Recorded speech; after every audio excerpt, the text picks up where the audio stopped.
So after years of rumors and speculation, the Apple AirPods Max are finally here. Now, you best believe that when I first heard the news, I rushed to put in my order as fast as possible without really knowing exactly what I was buying. But after sitting down and taking a closer look at the AirPods Max and reading their spec sheet, I am more skeptical about these headphones rather than excited.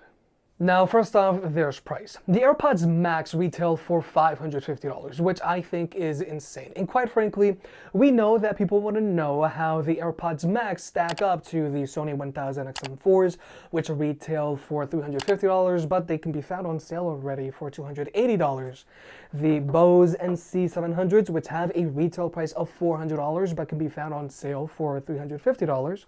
And the Sennheiser Momentum 3s, which also have a retail price of $400, but can also be found on sale for $350. Now, obviously, there are a lot of other great and compelling ANC headphones out there, but what I'm trying to get at here is that the AirPods Max really do have their work cut out for them to justify their $550 price point. Next up, let's talk about the design of these headphones. Now, looks are completely subjective, but personally, I do feel the AirPods Max are rather funny looking. I think they play off of the Bose NC700's design, but the Bose looks sharper, whereas the AirPods Max look cartoonish. But looks aside, I do want to talk about their materials. Now, the AirPods Max are using mesh-lined ear pads, which personally I do like, because this could mean that their ear pads won't overheat as much after long use sessions. But I am worried that their mesh-lined ear pads could affect their active noise cancellation, because they could let in a lot of ambient noise. Now, we're going to have to wait and see until we actually get these headphones in the house, but personally, I am cautiously optimistic about the ear pads on these headphones. However, one major problem that I do have to point out about these headphones is their weight. The AirPods Max weigh in at a staggering 385 grams. Now, for comparison's sake, the Sennheiser Momentum 3s weigh in at 305 grams, the Bose NC700s weigh in at 264 grams, the Sony 1000 XM4s weigh in at 254 grams, the Bose QC35s weigh in at 240 grams, and the Sennheiser PXC552s weigh in at 227 grams. Any way you look at it, the AirPods Max are a pair of very heavy headphones that you aren't going to forget that you're wearing, and you're really going to notice them when you're walking around with them on.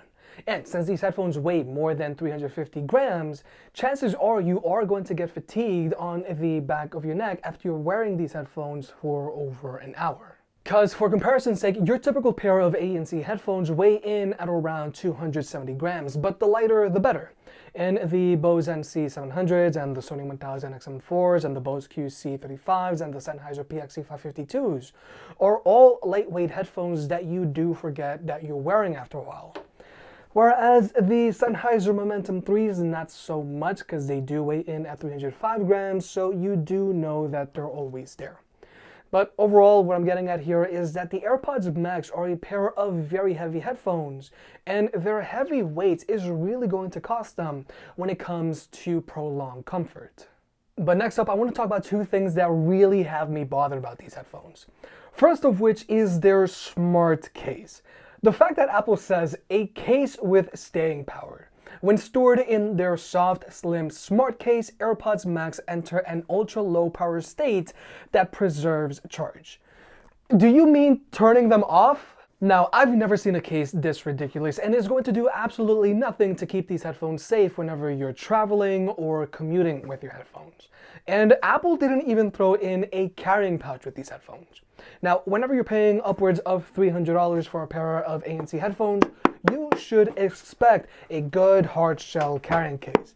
I mean, we're at the point where we're even starting to get decent hard shell carrying cases with mid-tier ANC headphones. Even the Razer Opus, which retail for $200, come included with a good hard shell carrying case. And at this point, I'm starting to feel very bad because I did criticize Sennheiser for their soft shell cases.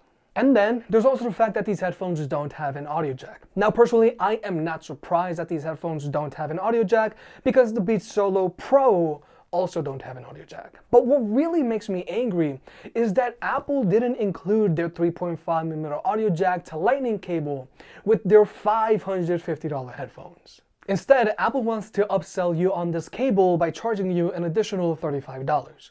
Now, just going off of the H1 chip found in the AirPods Pro, and it's also found on the AirPods Max, latency doesn't seem to be an issue on iPhones and Macs these days, so you might not even need to use a wired connection with them, even for when you want to monitor your audio in Final Cut Pro, which was an issue last year. But if you want to plug in these headphones into a DAC or into the entertainment system on an airplane or anything else, you're gonna have to shell out extra cash for that.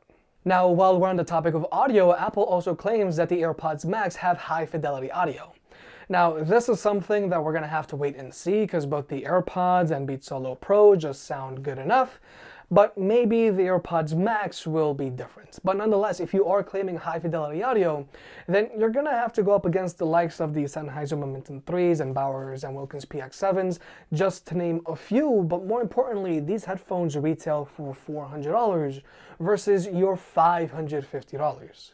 Now, Apple also claims industry-leading active noise cancellation, which I feel is a very bold claim, and it's a direct jab at both Sony and Bose, which have been refining their active noise cancellation for years now.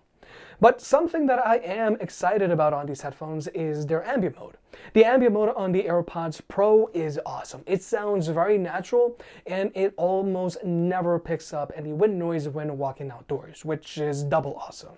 And from the looks of it, it looks like these headphones are going to pick up zero wind noise as well, thanks to their microphone positioning, recessed design, and mesh covering.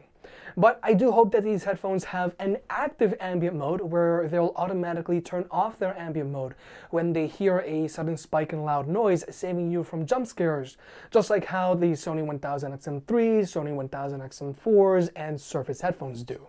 But overall, these have been my first impressions of the Apple AirPods Max. Now, personally, I am rather skeptical about these headphones, and I feel they have a very steep uphill battle to justify their $550 price tag. From my first impression on these headphones, I'm worried that the AirPods Max are going to be more of a status symbol rather than a pair of great headphones. But obviously, get subscribed because you can expect a lot of content on these headphones in the future.